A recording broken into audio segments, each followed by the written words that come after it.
right, welcome guys. I am so excited to bring to you today my special friend, Courtney Sykes. She is the founder of Southeastern Esthetics Institute in South Carolina.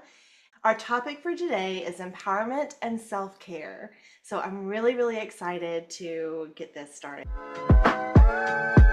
If you were ever in a toxic relationship, you know how messed up your entire body and nervous system can be when you get out.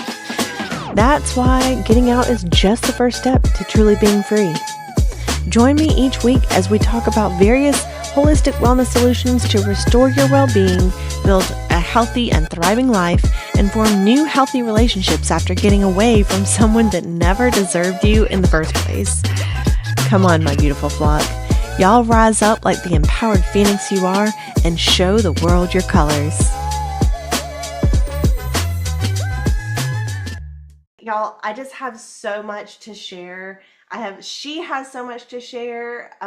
We have been friends our entire life. Like our parents were very good friends, and I have watched her just grow from just standard everyday life to this amazing founder of this institute. And I'm going to give her the floor to share what she does and everything. And we're going to talk a little bit about the placement of how this institute has provided so much for people.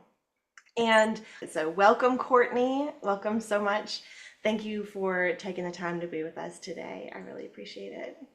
Of course, Loriana, I'm so excited to see you. You're beautiful as always. Oh my gosh. I love everything you stand for, and I'm excited for all your podcast listeners. So continue to listen to Loriana. She's amazing for sure.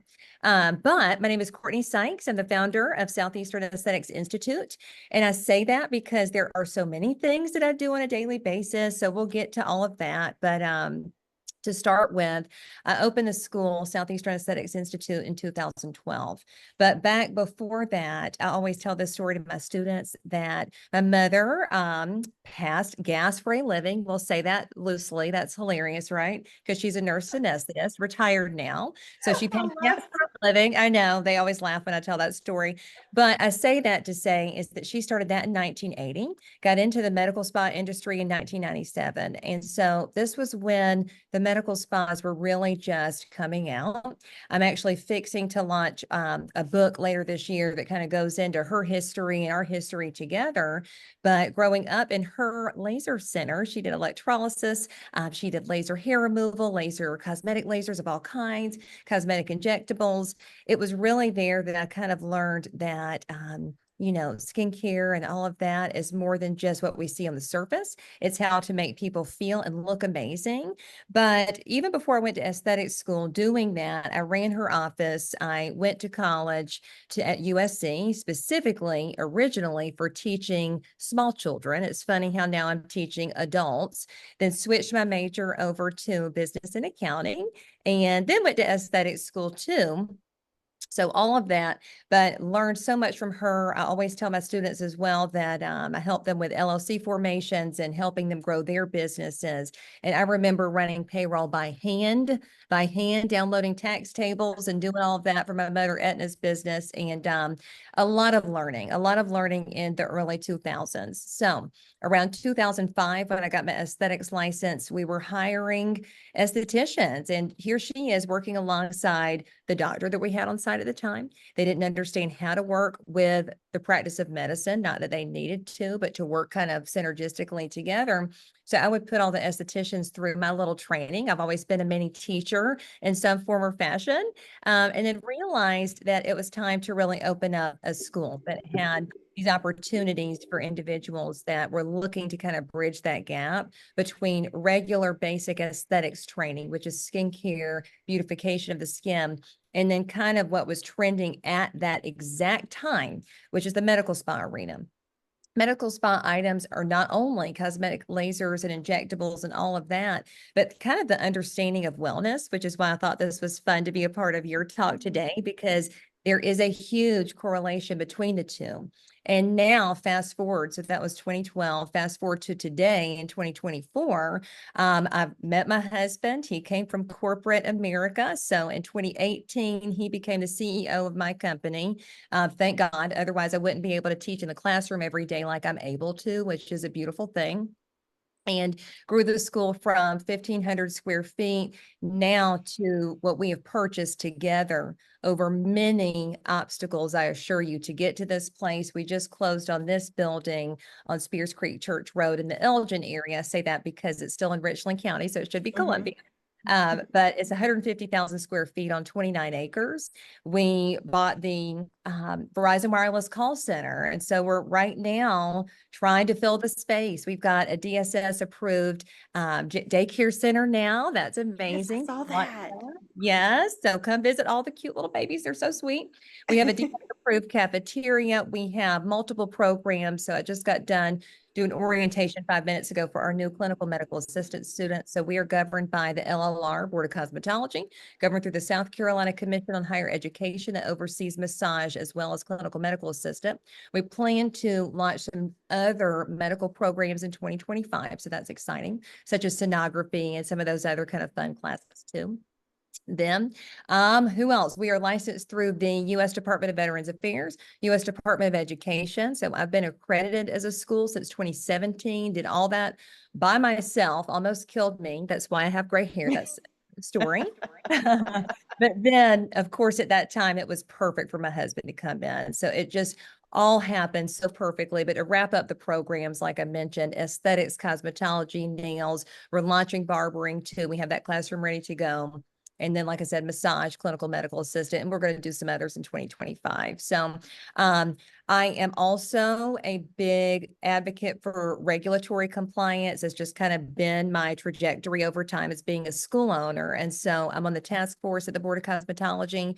So I help them with kind of coming up with different things to bring us into a safe zone, of course, with the public, but also into today's, trends when it comes to the aesthetics industry specifically.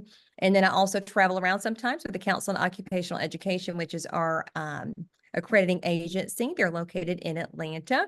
And so I get to go visit other schools and help get them situated for their reaffirmations of accreditation. But all that to say, my favorite thing is helping students with their own private businesses.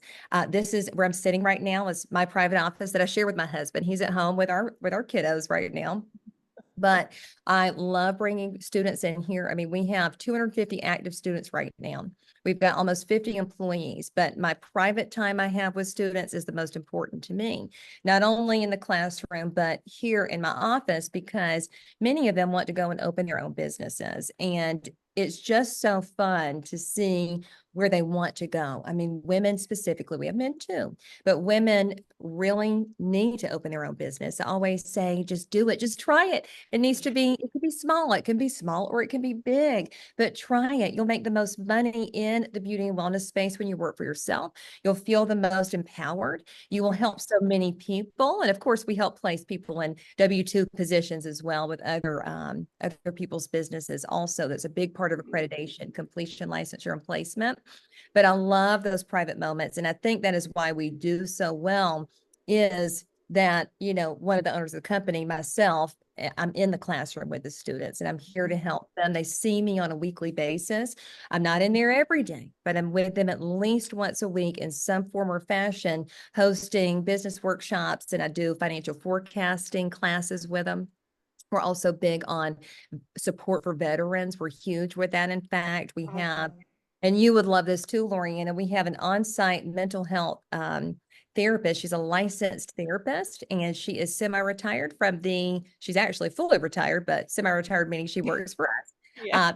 Prior, she used to work for the Department of Mental Health and the Department of Corrections. And so she loves providing free mental health counseling for our students and our graduates, and specifically catering to veterans as well, because we have such a big veteran population. But I mean, I could keep going on and on and on, but we love helping people. And one of my favorite things this year, and you can ask me some questions, of course, but I always tell my students, write down your intention every day. My intention since January 1, and they change a little bit, but one of my favorite intentions I write down in my little personal planner. I have a business one and I have a personal one. So very organized. I love time management. Is to create meaningful experiences for others. create Yeah. meaningful experiences for others. And so that can go into anything I'm doing that day, from my private little one-on-ones to big group discussions with 50 to 100 people, or talking to a client, or helping my departments. We have a lot of leaders here that need leadership themselves. And so as long as I'm helping other people, I am happy with going home at the end of the day and hanging out with my family. And I think women specifically need that, because we've all Yes. gone through challenges, and we can overcome those challenges and be the best person we can be. You just have to focus on what's pulling at your heart and do that thing that you're scared Yeah. to do, and then you'll get there. Yeah, absolutely. Oh my gosh, I love all of that. And you Okay. touched on so many things that I do want to kind of like go a little bit deeper into, if that's okay. So I love how you kind of grew with, you know, did you have a vision when this particular institute, was it ever like I know that's what I'm going to do, or did it just kind of grow from a smaller vision? How did this become to be something that's just so big and in depth? Like how did that happen? I know we started at your mom's. Yeah. When did this become what you knew you wanted to do? Yeah. Well, I thought I would incorporate this into our talk today that not many people know. Some people know, so I'll share this because I think it kind of goes with your audience. But you remember, I'm from Sumter, South Carolina, tiny little town, as are you, and love Sumter. My parents still live there. They love it. It's about, gosh, an hour and 15 from here, maybe 45 minutes from here, hour and 15 from Yeah. Lexington, where I live now. But when I first thought about opening the school, I never thought about leaving Sumter. Okay. So that was never my thought to make it into a big, grandiose thing. I just cared about education. Mhm. And at the time, I just had my son, who is now 13 years old, which is craziness. That's a different story. I Uh, know. yeah, exactly. We could talk about mom stuff later, but he was an infant baby at the time that I was getting my instructor license before I opened the school. And I would go and take these classes and do all of that. Well, my first husband, now I'm married to my second husband. I always say second time's a charm, not always for everybody, but for me. Yeah. And, I remember going through times that I have chosen to just move past at this point in my life, because I am the driver in the driver's seat of my own life. But at the time, I was going through an abusive marriage myself, just so and it was what it was. And I just realized I had this realization as I was launching the school, and I probably had the school going for a little bit of time, to say, this is what I'm doing. I'm helping so many people. Let me get out of this toxic thing and let me continue to help those people. So I made a choice to actually move the school in, when was this? 2014, to Columbia, South Carolina. So we moved it, or I moved it, because it was just me at the time. And I just had maybe one other teacher, but opened on Gervais Street in Columbia. And it was also not only a combination of just some personal matters that I decided to kind of move to the capital of our state, but at the time too, because I was loving the school, loving what we were accomplishing.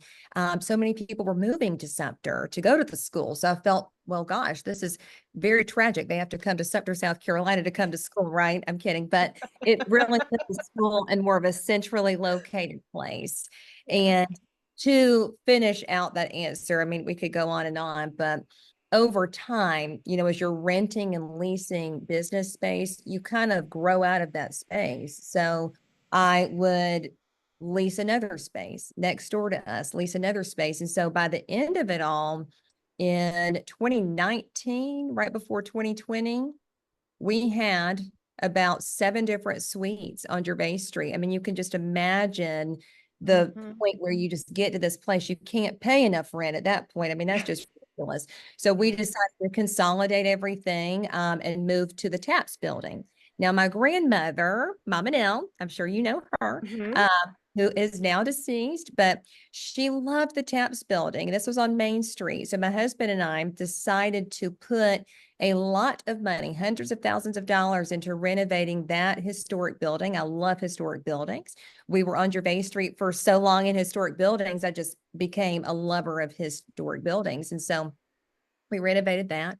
But in the midst of that, and this is where any business person or woman on your podcast looking to ask specific questions about business related items, I could tell you many, many stories, but one of them is find out who your landlords are, find out where they live. The owners of this building at the time and lived out, and they do still live out of state. And so there was not enough maintenance going on to take care of the building. Long story short, on Christmas Day, 2023, Christmas Day, we get a call from my attorney that there was a huge flood of our entire building that happened during that freeze. I don't know if you remember that Yeah. Christmas 2023, and it froze the pipes and burst the pipes, and it ruined millions of dollars of equipment and hundreds of thousands of dollars worth of upfitting that we had done in the space. We had just laid down this gorgeous tile on the walls, on the floor. I mean, gold wrapping around these reception desks. And so I had a choice at that time. And I would say that's probably one of the hardest things that we've been through, just from a loss standpoint, because all I could think about was the students.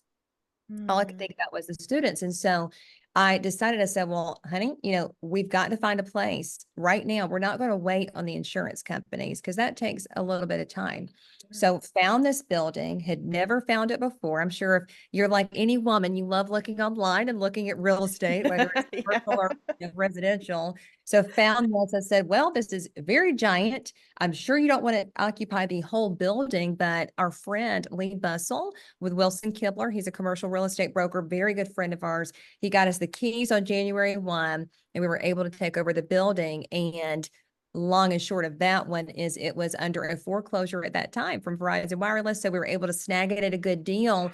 And it just goes to show you that, God or the higher power, whoever it is you believe in, has a divine plan, even in the midst of these very difficult times, that this was actually what was supposed to happen, I guess, right? Because now we're able to take care of more people and able to give people more space. We have a great parking lot that we never had downtown at all. I mean, we had safety issues downtown, had to have security officers on site who we loved, but we don't need them out here. We have a police station across the street, church across the street, elementary school across the street.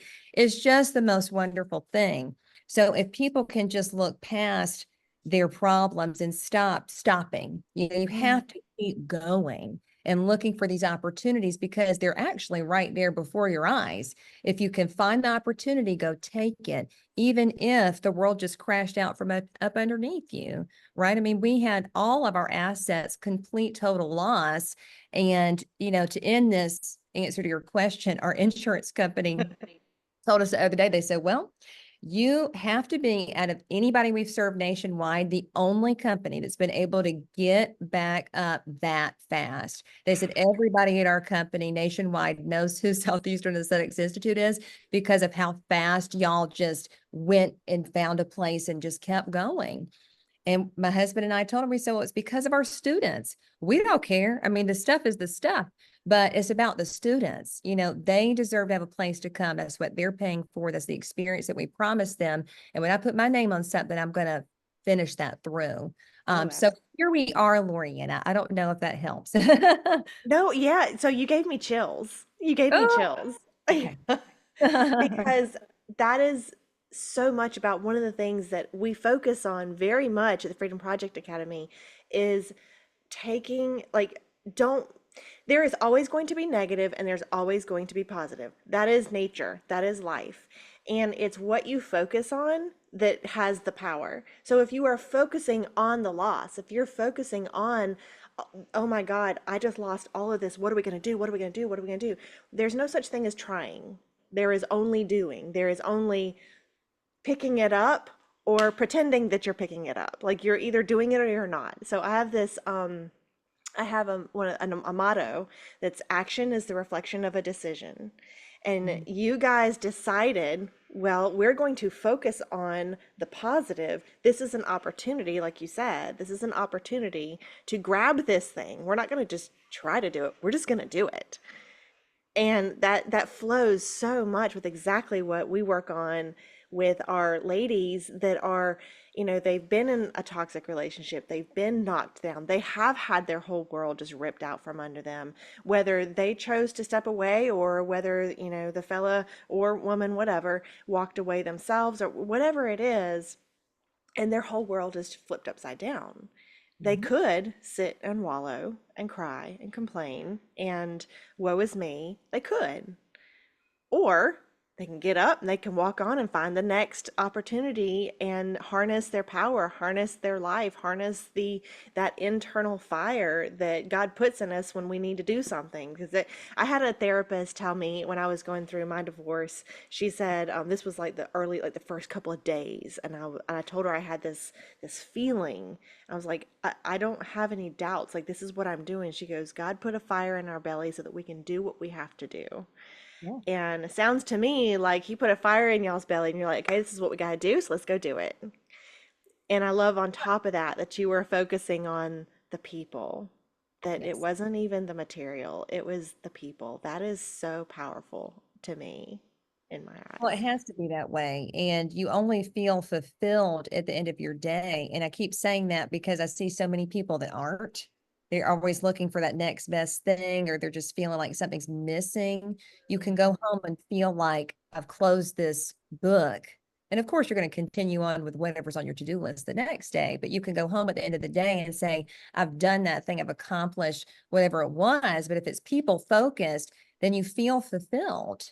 It's just Yes. a nice thing. And then, of course, it helps other people. So that's what life is all about. And I think that we focus oftentimes on our own problems for sure, but give yourself 24 hours. I cry too. I have my moments. We all feel sorry for ourselves for a minute there, but give yourself 24 hours and then think about that next foot forward, like you said, always. Yep. Yep. And to paraphrase one of the things, the way that I put that with people, just so they can make the connection and so they hear what you're saying is the same thing I say, is that Yeah, feel what you feel, just don't stay there. that's right. Yeah. Yes. So she said the same thing. So y'all listen. Yeah. And um, again, talking about therapy, that's why I love the fact that we provide, and that was my husband's idea, by the way, not mine. He came up with that about 3 years ago. And having Anne Marie Dwyer here, that licensed therapist, and we're fixing to expand her department actually. We're looking into some fun grant opportunities that would help to fund that and add more people to her department. That is so huge. So it's not that you can't even work on yourself after you felt bad for yourself for a moment. Feel bad for yourself, but then seek out those people that can help you learn those coping skills while moving forward, and still kind of looking for those opportunities. I always say the best people in the world never think they have it all figured out, because you don't. I don't have it all figured out. But as long as you have somewhat of a positive mindset and some supportive people like yourself or a therapist or whatever it is to kind of support you along that journey, that's going to help you get there. So don't ever think that you can't work on yourself. I know that, I'm sure you see that in moms. We feel guilty doing anything for ourselves sometimes, but your kids will only be the best versions of themselves if they see you trying to be the best version of yourself, you know? yes, and that's a great segue to my next question, Yeah. actually. So your business is kind of centered around the aesthetics, obviously, Southeastern Aesthetics Institute. I know. I wish we would have named the business something else, Loriana, but that's where we are. Okay. No, Go ahead. no, no, I love it because one of the things that I struggled with for a very, very long time, Yeah. and I think I'm over it, but for so long, it was self-care. I Yeah. actually have a t-shirt that says self-care is a necessity, not Uh, a luxury. And I think, and I'm not gonna lie, for the longest time, like, okay, well, I'm not gonna spend money to put something on my face just to make myself look beautiful. Like, honestly, I'm not gonna lie, that's how I felt. You're naturally beautiful, Loriana. No, thank you, but Good. no. But thank you. So, but backing up from that, Yeah. my mindset changed and I realized it's not about just making our face look good. It's not about that. I mean, there are some real conditions that you help with. I know that for a fact. There's a lot of medical stuff that goes into what you do, but there's also there's also that deeper part of just taking care of yourself and knowing that you are treating the internal part just as much as you are the external. So you want to speak to that a little bit on just that element of the personal gain that you get from just taking care of your skin and all the things that you use. Like you said, I know you do a lot. So you want to speak to that for a second? Absolutely. So it depends on what kind of clients that we're treating. I'll say that first and foremost, but you're right. I mean, people do come in with many different skin conditions, and here's where it kind of goes into self-care. So let's speak to the skin conditions for a minute. This could be anything from hormonal splotchy hyperpigmentation that looks more like paint I've had splatter. that. Right. And then deep lines and wrinkles. You could have hormonal cystic acne on the jawline area. Also, another thing that I teach on a lot and we help people with, and we're helping people right now in the room next to me with laser hair removal, but it's Hirschism, which is upper lip hair and chin hair that's dark and terminal hair. It's kind of that thicker, it's not vellus hair. And it's hormonal hair growth on the upper lip, chin, and sometimes chest for women. This all goes back to internal inflammation and gut issues, the microbiome health, which all of that, as you know, goes into the wellness sector. So it gives us an opportunity as practitioners to really speak to, well, what are you doing for self-care? It has to be a focus in your life. Otherwise, you're going to see things manifest, such as skin conditions, like I just mentioned, but also your health overall. You're not going to be well. You're going to have other issues like autoimmune disorders. You're going to have the potential for, of course, worst case scenario would be cancer. I mean, you see a ton of diabetics come in here, a lot of lupus, a lot of this, a lot of that, a lot of thyroid. So I teach a lot on the endocrine system, but it just makes women specifically, and we see again, like a lot of men too, realize that by focusing on what they are just perceiving as this frou-frou thing, which is self-care, you're actually treating your health. So I'm a big believer in self-care is healthcare. It really, really is. So not only do you just feel better, look better, but internally you're taking care of yourself too, because we get to open up those education moments for nutrition discussions, for, try to ask your physician to get off of the medications if they're okay with that, right? Just things that are toxic loads to our bodies. But another thing, of course, post-pandemic is just the connection with other women. I think as women, we probably have lost a lot of those girl friendships or friendships in general. And I myself went to an esthetician I don't even know, or I know her now, but I went and had a facial last week with someone I've never met. And I know every esthetician in this industry for the most part, so I don't know what I was seeking out. She had a really fun menu, but I just loved the talks. We talked about everything. We figured out we had so much in common. I was dying over the facial massage. That was incredible.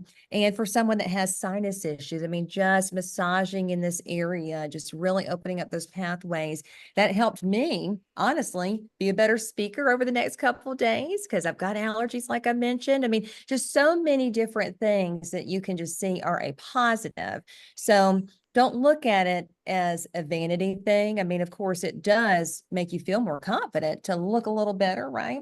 But it is more for those personal self-care moments. It's about you. It's about the relationships you're building. You get to breathe deeper when you are getting a massage or getting a facial, and you just are a better person at the end of the day. I mean, so you could talk about so many benefits about why self-care is important, but it really goes down to the wellness factor in your health as a whole. I really don't understand how anybody could just go on taking care of everybody else, taking care of the kids, taking care of the husband, taking care of their matters at work or whatever they're responsible for, and not focusing on self-care. You have to have that balance. I'm a firm believer in balance.